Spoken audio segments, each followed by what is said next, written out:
Қыздар қатысатын боевик фильм деген кезде көбінесе бізде еркектер еске түседі ғой. Олардың бандалармен немесе басқа да бір істерде төбелесетіні жайлы. Дегенмен де боевикте қыздар да бар. Сондықтан да екі қызықты кореялық фильммен таныстырайын боевик жанрында. Біріншісі ол әрине ведьма.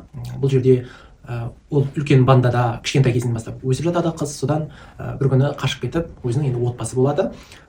Дегенмен де дәл осы банда осы қызды іздейді, жылдар бойы іздеп таппайды. Бірақ қыздың өзі бір күні телевидениеден бірақ шығады да, сонымен қызды тапады. Қыз әрине басында ештеңе білмегендей, ештеңе түсінбегендей, есінде ештеңе жоқтай жүреді, бірақ мұның барлығы оның жоспары болатын. Сондықтан да көруге кеңес беремін, қазақша Сақ студияда бар. Екіншісі балерина. Бұл да боевик жанрындағы өте қызық фильмдердің бірі.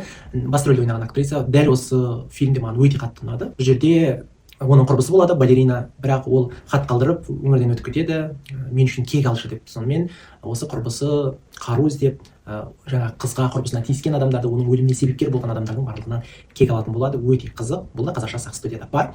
Тағы бір фильм айтып жіберейін. Енді Сақ студиядағы фильмдерді айтып жатырмын ғой. Ол американдық фильм. Дегенмен де бұл да қазақша бар. Американдық алғашқы фильмді айтқалы жатырмын. Бұл Айдаһар мен Ханшайым деп аталады. Қазақшасы, орысшасын жазып кетемін осы жерге. Бұл жерде отбасында қиын жағдай орын алады қыздың, сонымен ол бай отбасына тұрмысқа шығуына тура келеді, өзі қаламаса да. Солай ол ханшайымға айналады, ханзаданың жарына айналады, екеуі бір-біріне ғашық болғандай болады, бірақ оны үңгірге Айдаһардың апанына лақтырып жібереді. Бірақ қыз өте мықты, өз айтқанынан қайтпайды, міндетті түрде кек алатын болады, тіпті Айдаһардың апанынан да шыға алады. Сондықтан да өте қызық боевик жанрындағы фильм. Неге осыларды назарларыңызға ұсынамын. Көргендер болса, көрмегендер де болса, комментарий қалдыра кетіңіздер.